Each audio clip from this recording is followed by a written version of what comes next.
What's going on, everybody? Mortem here, this time bringing you something a little less fun, frankly. And that is that the New Game Plus DLC for Like a Dragon Infinite Wealth is actually a lot worse than people might initially realize, because while a New Game Plus DLC is bad enough on its own, especially day one, the more you dig into it and get to that content, which is mostly an in-game thing, it's actually a little worse than just putting New Game Plus behind a paywall. Now, just to catch people up to speed, for those who don't know, Like a Dragon Infinite Wealth launched on the 26th, just a few days ago, more on that in a moment, and it came with a day one New Game Plus DLC that has been incredibly poorly received. I think the Steam review rating for that DLC is like 96% negative at the time of this, and frankly, rightfully so. It sucks. But as I've reached the endgame and started exploring some of that content, which includes more than just New Game Plus, but also an extra dungeon with what is supposed to be another little side story, it underwhelms in basically every way imaginable. But before I dive too much into that, I do need to mention a few things here towards the beginning of the video. Just a few days ago, I myself did put out a sponsored video for Like a Dragon, which was pretty cut and dry. It was just a rundown of the game's systems and some of the things it had to offer. In doing that sponsorship, I actually had the game almost a week early. I started playing it on the 21st, which is how I'm already at the end game and running through New Game Plus now, because at this point I plan on reviewing the title so I can talk about these things more thoroughly, because one thing that complicates this issue is the fact that the base game for this title is actually really good. It's this DLC specifically that really puts a damper on the whole project, and I wanted to talk about it separately. So right away, despite doing that sponsored video, what they gave me access to was actually just the base game. In order to get a hold of the New Game Plus content and everything, I actually had to pay for the DLC. And I specifically did so because I plan on reviewing the entire title after 100% like I normally do, which is how I encountered a bunch of these issues I'm about to talk about to begin with, because I think they're very substantial. But with all of that out of the way, let's actually dive in and talk about this thing and why I think it is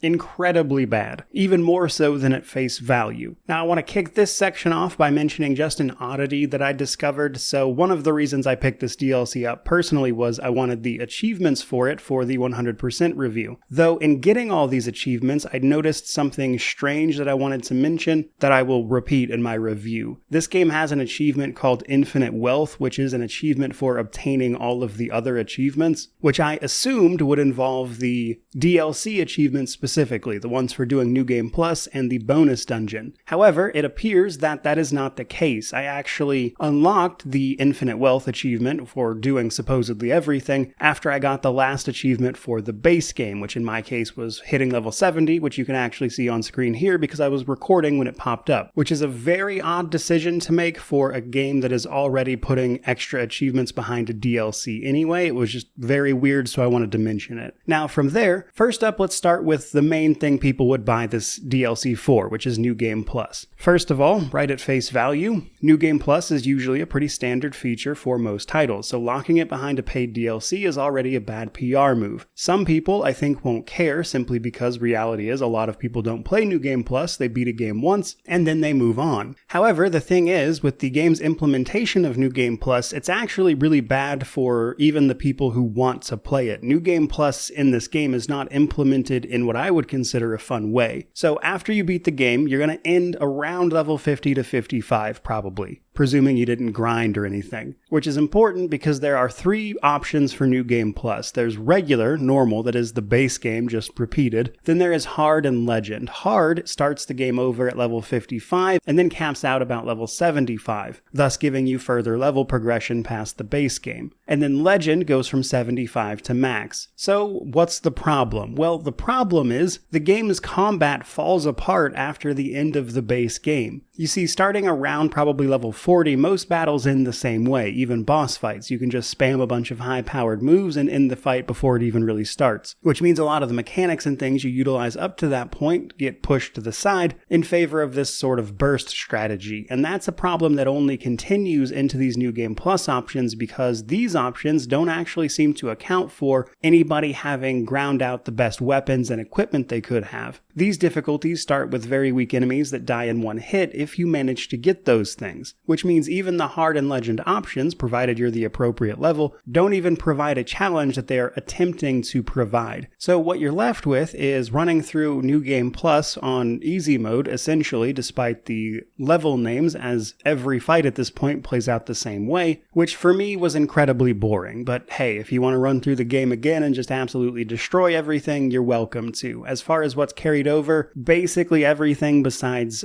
certain side story progression stuff, but things like your gear, your job rankings, etc., all that gets transferred over. So you can easily jump into New Game Plus and absolutely destroy it. So already off to a bad start. Main thing this DLC does isn't very well implemented, but it gets worse. You see, another big selling point of this DLC is that it's actually not just New Game Plus. It comes with a bonus dungeon that is supposed to provide an extra little story, and the thing is, it sucks. Now, on one hand, this bonus dungeon, called the Big Swell, did allow me to completely bypass New Game Plus on hard mode because I was able to go from level 55 to 76 before I started Legend without having to play on New Game Plus hard at all. So, ironically, it did save me a little time in reviewing this, as I just now have to finish up Legendary New Game Plus. But to explain the concept of what this bonus dungeon even is, in the base game there are two side optional dungeons, the Hawaiian Haunt and the Yokohama Underground. These dungeons are incredibly boring, but they are where you need to grind out materials to make the best weapons for each individual character. So they're important to progression, but they're very boring to play through because they are all just procedurally generated floors that you work your way down to a boss fight on. And they look incredibly boring. They are just these connected hallways, and both Hawaiian Haunt and Yokohama Underground look the same. So for the third bonus dungeon that you pay for with the DLC, what does that look like? Well, all they did was throw a different texture on the walls and call it a day.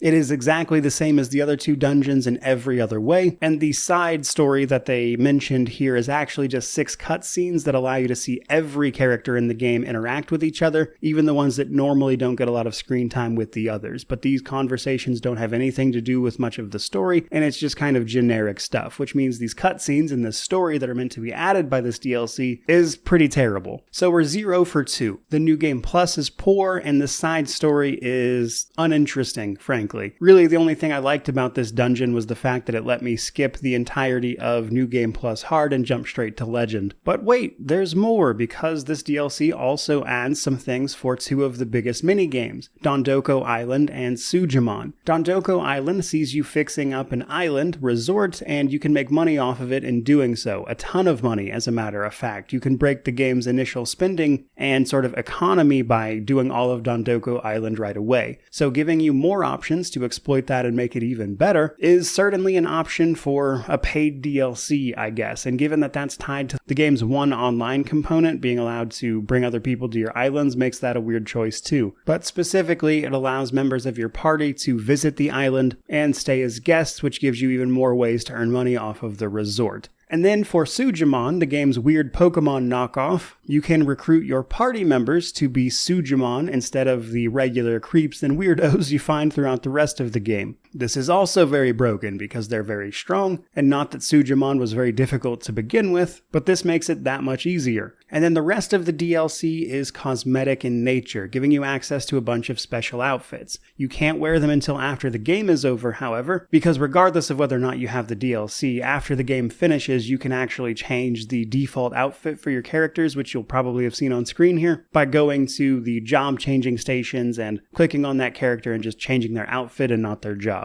So to recap all of that a little bit, this $20 DLC standalone, or $15 if bought with the game, locks a basic feature behind a paywall. It is also a very poor implementation of that feature. The bonus dungeon content that comes with it is also incredibly poorly done, and is basically just a reskin of 2 other dungeons in the game already, and the other smaller extras it provides I think chip away at the mini-games that they are involved in. So all in all, I think that makes for a pretty offensively bad DLC, which is especially frustrating because, as I mentioned towards the beginning, I think the base game is fantastic. I've actually really enjoyed playing through this title, but basically everything to do with this DLC makes the rest of the game worse. And drawing even more attention to these features by making it paid, I think actively drags the rest of this game down. And while I'll save a lot more of it for the actual review that's coming, this DLC got under my skin so badly that I needed to talk about it, frankly, because I didn't want to add this roughly 10-15 minute video to the review, though I'll certainly explain some of it there as well. So, end of the day, the only real justification for buying this DLC is if you just happen to be a YouTuber who wants the achievements so I can make a review after 100% about it, because otherwise I simply don't see a use case where this DLC doesn't just make the game worse, which frustrates me the most and probably the reason I'm making this video, simply because the base game is so good. And to throw that under the proverbial bus for the sake of this DLC is mind-boggling to me. So, in short, I would not recommend anyone buy this DLC.